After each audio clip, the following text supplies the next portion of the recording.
वालेकुम गाइस, कैसे हैं आप? तो most welcome to the second part of Atlas Honda limited company. तो ये सेकंड पार्ट है अटलस होंडा के एनालिसिस का, जिसको हम स्टार्ट करेंगे statement of profit and loss से। तो फर्स्ट पार्ट में हमने कंपनी का कंप्लीट ओवरव्यू किया, कंपनी की प्रोफाइल, कंपनी की हिस्ट्री को जज किया। इसी तरह स्टेटमेंट ऑफ फाइनेंशियल पोजीशन को देखा और कंपनी के कंप्लीट एनुअल रिपोर्ट्स के पॉइंट्स को स्टडी किया, जो कि हमारे लिए स्टडी करना लाजमी है। तो अगर आपने वो वीडियो नहीं देखी तो वीडियो की डिस्क्रिप्शन में उसका लिंक मौजूद है, तो आप ये वीडियो के बाद उस वीडियो को भी देख सकते हैं। और वो वीडियो आपके लिए देखना इसलिए लाजमी है कि वहाँ पर जाकर आप उसको देखकर ही आपके जो कंप्लीट एनालिसिस हैं वो पूरे होंगे। तभी आप जज कर सकेंगे कि आपको इस कंपनी में इन्वेस्टमेंट करनी चाहिए कि नहीं। तो चलिए बाकी के एनालिसिस को हम स्टार्ट करते हैं, जो कि अभी हम स्टार्ट करेंगे statement of profit and loss से।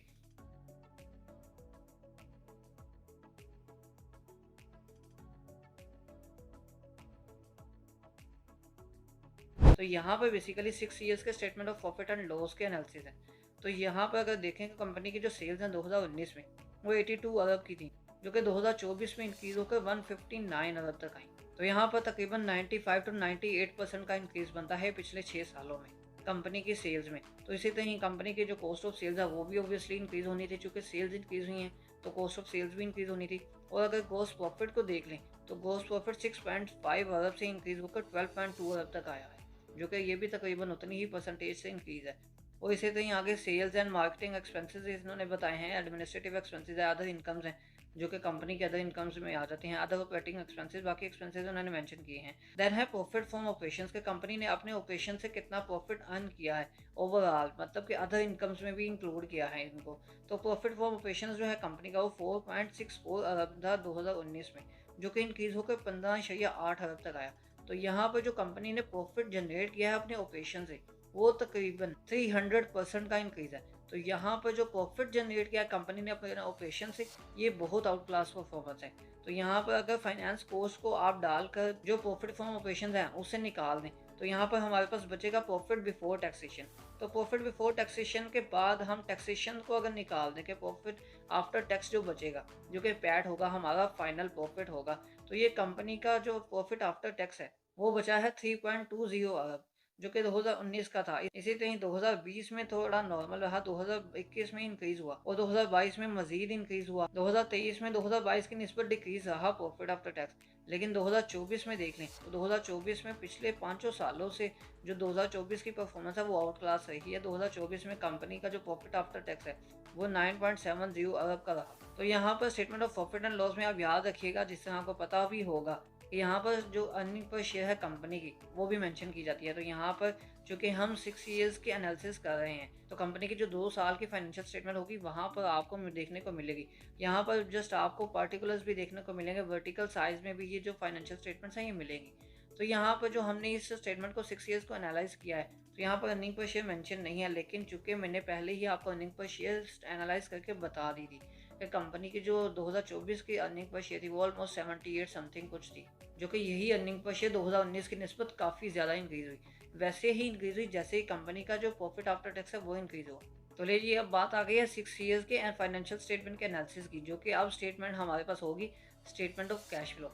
तो अब यहाँ पर आप सोच रहे होंगे कि ये 6 ईयर्स के ही एनालिसिस क्यों आ रहे हैं। अब यहाँ पर आपको स्टेटमेंट ऑफ कैश फ्लो में मेन पॉइंट दिखेंगे, जो कि 3 ही मेन पॉइंट होते हैं स्टेटमेंट ऑफ कैश फ्लो में। तो यहाँ पर आगे डिटेल नहीं है, यहाँ पर 6 ईयर्स को मैंने इसीलिए सेलेक्ट किया है कि आपको कम्प्लीटली पता चल सके और मेरे भी एनालिसिस अच्छे तरीके से हो सकें कि यहाँ पर 6 ईयर्स में कंपनी की क्या परफॉर्मेंस रही है। क्योंकि ये तीनों पॉइंट्स के आगे मजीद काफ़ी पॉइंट्स होते हैं तो उनको स्टडी करना हमारे लिए कोई ऐसा लाजमी नहीं है, क्योंकि हमारे पास मेन पॉइंट्स के फिगर्स होना लाजमी है। मेन पॉइंट्स के फिगर पता होने चाहिए कि वो फिगर्स क्या शो कर रहे हैं कंपनी के बारे में। तो यहाँ पर cash flow from operating activities जो कि फर्स्ट पॉइंट है, इसके आगे मजीद पॉइंट्स होते हैं कि जो ऑपरेटिंग एक्टिविटीज़ हैं ये कहाँ कहाँ पर एक्सपेंसेस आए, तो ये एक्सपेंसेस ही होते हैं। और ऑपरेटिंग एक्टिविटीज़ से जो पैसा निकलता है या बनता है ये वो सारा का सारा ऑप्शन इसी में आ जाता है। तो यहाँ पर कंपनी का जो 2019 में था वो माइनस ये ब्रैकेट में है 12,000। तो ये 12,000 ब्रैकेट में का मतलब है कंपनी का एक्सपेंस ही है, कंपनी से बाहर गया या कंपनी से माइनस रहा है, जो कि 2024 में 8.3 अरब तक रहा। ये काफ़ी ज़्यादा जो ऑपरेटिंग एक्टिविटीज़ है कंपनी ने वो काफ़ी ज़्यादा इंप्रूव की अपनी। और इसी तरह ही जो cash flow from investing activities भी वो आ जाती हैं कि जहाँ पर कंपनी ने इन्वेस्ट किया हो और इन्वेस्टमेंट से पैसे आ रहे हों या कंपनी में कोई इन्वेस्टमेंट हुई हो तो जो कंपनी से बाहर जाए या कंपनी अपनी ही कंपनी में खुद में इन्वेस्ट करे कि कंपनी खुद की ही कोई चीज़ें बाय कर ले, ये सब चीज़ें इन्वेस्टिंग एक्टिविटीज़ में आ जाती हैं। कंपनी ने कहीं इन्वेस्टमेंट भी की हो, कंपनी अपने अंदर लगा रही हो पैसे या जिस टाइप की भी इन्वेस्टमेंट हो, तो ये इन्वेस्टमेंट देखें तो चूंकि इन्वेस्टमेंट होगी तो वो ऑब्वियसली माइनस में ही जाएगी, मतलब कि ब्रैकेट में होगी, चूंकि पैसा बाहर गया है, पैसे का आउटफ्लो हुआ है, कंपनी ने पैसा यूज़ किया है, ना कि कंपनी ने पैसा अपने पास बुलाया है, ना कि कंपनी के पास पैसा आया है, कंपनी ने इसको खर्च किया है। तो 2019 में जो एक्टिविटी थी, इन्वेस्टिंग एक्टिविटी, उससे कंपनी को काफ़ी ज़्यादा मिला था, और जो कि 1.3 अरब था। जो कि 2020, 21, 22 में देखें, जो कि 2020, 21 में देखें तो ये आउटफ्लो ही रहा कंपनी का। तो 2022 में इनफ्लो रहा 0.41 अरब का, लेकिन 2023 और 24 में देखें तो ये भी इन्वेस्टिंग एक्टिविटीज़ माइनस में ही रही। माइनस में मतलब कि कंपनी ने काफ़ी ज़्यादा इन्वेस्टमेंट की है, और वो इन्वेस्टमेंट अपनी प्रॉपर्टी प्लांट एंड इक्विपमेंट में भी की, जिस तरह कि मैंने आपको स्टेटमेंट ऑफ फाइनेंशियल पोजीशन में दिखाया। तो क्या स्टेटमेंट ऑफ फाइनेंशियल पोजीशन आपने नहीं देखी, तो आप फर्स्ट पार्ट को लाजमी देखिएगा, क्योंकि स्टेटमेंट ऑफ फाइनेंशियल पोजीशन के एनालिसिस उसी में मौजूद है। तो स्टेटमेंट ऑफ फाइनेंशियल पोजीशन तो किसी भी कंपनी के एनालिसिस का मेन पार्ट होता है। अगर आपने स्टेटमेंट ऑफ फाइनेंशियल पोजीशन मतलब कि बैलेंस शीट को ही एनालाइज नहीं किया, तो आपने कंपनी कैसे एनालाइज कर ली। तो वो कंपनी को एनालाइज करने का एक मेन पार्ट होता है कि बैलेंस शीट के बगैर तो कंपनी एनालाइज हो ही नहीं सकती। तो यहाँ पर जो नेक्स्ट आ जाता है cash flow from financing activities, मतलब कि फाइनेंसिंग एक्टिविटीज़ कंपनी की जितनी भी आ जाती हैं, तो ये चूँकि फाइनेंसिंग एक्टिविटीज़ वगैरह हैं, ये कंपनी का आउटफ्लो ही बनेगा। 2019, 20, 21, 22, 23, 24 में देख लें तो कंपनी का जो 6 साल हैं, वहाँ पर कंपनी के एक्सपेंसेस जो हैं वो इंक्रीज़ हुए हैं, लेकिन एज सच इंक्रीज़ नहीं हुए, चूँकि कंपनी ने अपने जो परफॉर्मेंस है, अपनी जो सेल्स है वो भी ज़्यादा इंक्रीज़ हुई हैं, तो इसीलिए एक्सपेंसेस इंक्रीज़ होना इसके बनते हैं। लेकिन ये उस हिसाब से इंक्रीज़ नहीं हुई है, तकरीबन 15 टू 20% का इंक्रीज़ आई थिंक बनता है, या 25% मैक्सिमम हो जाएगा। तो ये आगे आ जाता है जी नेट कैश इंक्रीज़ और decrease in cash and cash equivalent. तो ये बेसिकली मतलब कि कंपनी के पास कितना कैश जनरेट हुआ, कितना कंपनी के पास इस साल में कैश रहा, कितना कंपनी ने बाहर निकाला, ये सारी उसकी डिटेल है। तो 2019-20 में कंपनी का जो आउटफ्लो ही रहा, कंपनी को कैश मिला नहीं, कंपनी नेगेटिव में रही। तो यहाँ पर 2021-22 में, 23-24 में, चारों साल कंपनी का जो कैश है वो इनफ्लो ही रहा, कंपनी काफ़ी पॉजिटिव रही। तो यहाँ पर पिछले चारों सालों की जो लुक है वो काफ़ी अच्छी दिख रही है। तो ये इन फाइनेंशियल स्टेटमेंट्स के एनालिसिस करने के बाद मुझे एनुअल रिपोर्ट में मज़ीद ऐसी कोई चीज़ मिली नहीं जो कि मैं आपके साथ शेयर कर सकूँ। तो एनुअल रिपोर्ट पर जो फाइनेंशियल स्टेटमेंट्स तक मैंने एनालाइज़ किया, तो एनुअल रिपोर्ट के एनालिसिस यहीं पर ख़त्म करते हैं। लेकिन यहाँ पर आप थोड़ी-सी कन्फ्यूजन को दूर करता चलूँ, अगर आपके ज़हन में कन्फ्यूजन आ गई।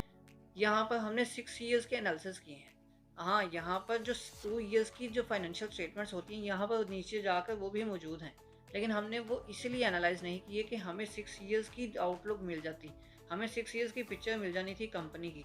कि कंपनी ने पिछले 6 सालों में कंपनी का क्या आउटलुक था, फिर कंपनी की क्या तस्वीर थी, कंपनी का बिहेवियर कैसा रहा, कंपनी प्रॉफिट में गई, लॉस में। तो हमारा जस्ट ये मकसद था कंपनी को एनालाइज़ करने का, कि हम लोगों ने इसलिए 6 ईयर्स के एनालिसिस किए कंपनी के, जो कि 6 ईयर्स डाटा ग्लैंस के तौर पर किसी भी एनुअल रिपोर्ट में आपको मिल सकती हैं। स्टेटमेंट ऑफ फाइनेंशियल पोजीशन भी हो सकती है, statement of profit and loss, statement of cash flow, ये सब स्टेटमेंट्स आ सकती हैं, लेकिन हर कंपनी इसको ऐड नहीं करती। तो अगर किसी भी एनुअल रिपोर्ट में आपको ये मिलती हैं, तो यहाँ पर आप इसी स्टेटमेंट्स पर जाकर इन्हीं स्टेटमेंट से कंपनी को एनालाइज करें, ताकि आपको अच्छे से पता चल सके कि ये पिछले 6 सालों में कंपनी ने कैसा परफॉर्म किया, और इस कंपनी में हमें इन्वेस्टमेंट करनी चाहिए कि नहीं, जिस भी कंपनी को आप एनालाइज करेंगे। तो जैसे कि हमने अपने एनालिसिस में न्यूज़ एंड अपडेट्स का सेक्शन भी रखा हुआ है कि हम किसी भी कंपनी को जब एनालाइज करते हैं तो उसके अकॉर्डिंग हम उसकी न्यूज़ एंड अपडेट्स को लाजमी देखते हैं। तो यहाँ पर भी इसके न्यूज़ एंड अपडेट्स के सेक्शन में मुझे जस्ट एक ही न्यूज़ मिली है। यहाँ पर इसके अकॉर्डिंग एक ही न्यूज़ है, वो भी न्यूज़ है इसके प्रॉफिट के अकॉर्डिंग।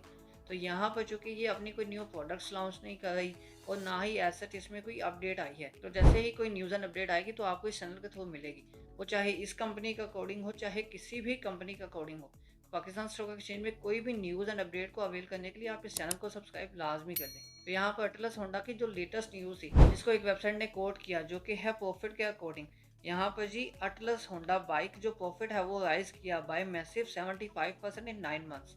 अब ये 9 मंथ्स में जो 75% है इसका प्रॉफिट इंक्रीज हुआ। तो ये 30 जनवरी 2025 को जो क्वार्टर रिपोर्ट है एटलस होंडा की, ये पब्लिश हुई थी, क्योंकि हर क्वार्टर की एक मंथ के बाद, मतलब हर मंथ के एंड में जो नेक्स्ट मंथ होता है, उसमें जो रिपोर्ट्स होती हैं उस क्वार्टर की वो पब्लिश की जाती हैं। तो यहाँ पर 30 जनवरी 2025 की न्यूज़ है जब इसकी जो क्वार्टर रिपोर्ट है वो पब्लिश हुई थी। तो यहाँ पर जी अटलस होंडा लिमिटेड ने जो अनाउंस किया 10.6 बिलियन प्रॉफिट, जो कि 9 मंथ्स का है, चूँकि ये अब थर्ड क्वार्टर कंपनी का दिसंबर में कल को क्लोज हो चुका था। और ये जो जनवरी से क्वार्टर स्टार्ट हुआ है मार्च तक चलेगा, 2025 के मार्च तक, तो वो कंपनी का फाइनल क्वार्टर मतलब कि फोर्थ क्वार्टर होगा 2025 के साल का।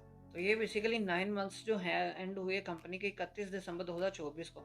वहाँ पर कंपनी ने जो प्रॉफिट देखा 10.6 बिलियन, जो कि उसको अगर कंपेयर किया जाए तो वो 6 बिलियन बनता है, जो कि शो करता है 75% का इंक्रीज। तो यहाँ पर इसकी जो अर्निंग पर शेयर वो 85.84 अगेंस्ट 94.01 रही, जो कि सेम लास्ट ईयर पीरियड में रही थी। तो मतलब कि 2025 में इसकी अर्निंग पर शेयर और मजीद इंक्रीज होने वाली है, जो कि मुझे लगता है कि 2025 के साल में अटलस होंडा की जो अर्निंग पर शेयर वो 100 क्रॉस करेगी ही करेगी।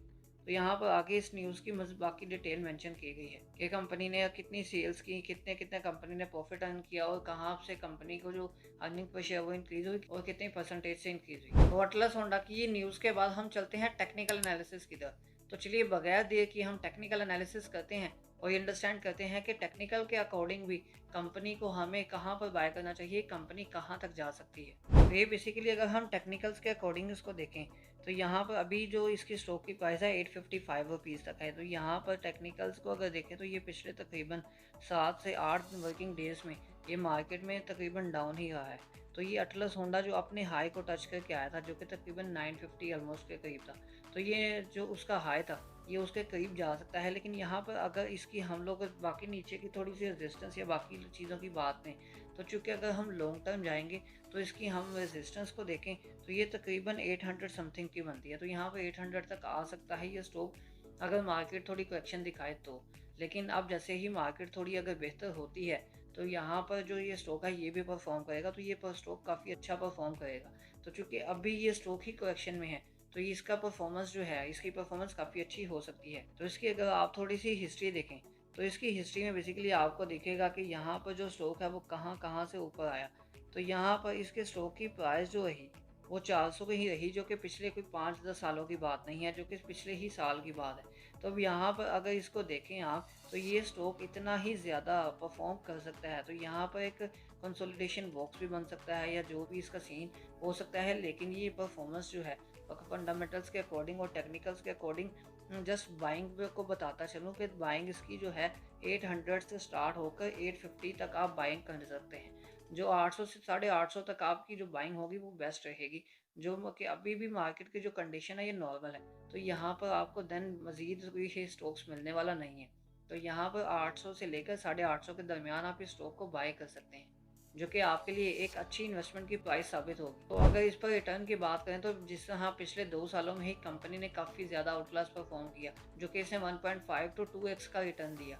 तो इसी तरह ही आप इससे मज़ीद जो कंडीशंस है वो बेहतर होती हैं कंट्री की, तो यहाँ पर आप इससे मज़ीद इससे भी ज़्यादा का रिटर्न एक्सपेक्ट कर सकते हैं। तो ये भी बात है सिर्फ 2-3 सालों की। लेकिन अगर आप इसको 10-20 सालों के लिए भी इन्वेस्ट करते हैं तो आपका रिटर्न तो उससे भी कई गुना ज़्यादा हो जाएगा। कि अगर आप उसको मल्टीप्लाई भी करेंगे तो 10x, मुझे नहीं लगता कि जस्ट 10x पे ये बात रुकेगी। अगर आप 20 सालों के लिए इन्वेस्ट करते हैं तो आपकी बात कहाँ तक जा सकती है। तो लॉन्ग टर्म इन्वेस्टमेंट में मतलब कि कंपाउंडिंग की पावर इतनी है कि जिस तरह के वॉरेन बफे ही बताते हैं तो आप लॉन्ग टर्म इन्वेस्टमेंट करें और उसी में ही कंपाउंडिंग करते जाएं, तो ये आपके लिए एक फ्यूचर में अच्छा प्लान साबित हो सकता है, ये आपकी अच्छी इन्वेस्टमेंट साबित हो सकती है, जो कि काफ़ी प्रॉफिटेबल इन्वेस्टमेंट रहेगी। तो यही मेरी बताई हुई रेंज में अगर आपको स्टॉक मिलता है तो वो सबसे बेस्ट रेंज होगी कि आप उसमें बाय कर लें। तो इस स्टॉक के बारे में आपकी क्या राय है, आप अपनी राय से लाजमी आगाह करें और कमेंट सेक्शन में अगर कोई भी क्वेश्चन है तो आप कमेंट सेक्शन में कर सकते हैं। और हाँ, अगर आप किसी कंपनी का एनालिसिस चाहते हैं तो आप इस वीडियो के कमेंट सेक्शन में उस कंपनी का नाम लेकर कमेंट करें, तो आपके लिए वो कंपनी एनालाइज की जाएगी। तो आपको ये वीडियो कैसी लगी, वीडियो को लाइक और दूसरों की हेल्प के लिए शेयर लाजमी करें और इसी तरह ही मज़ीद ऐसी वीडियोज़ को देखने के लिए इस चैनल को सब्सक्राइब करें।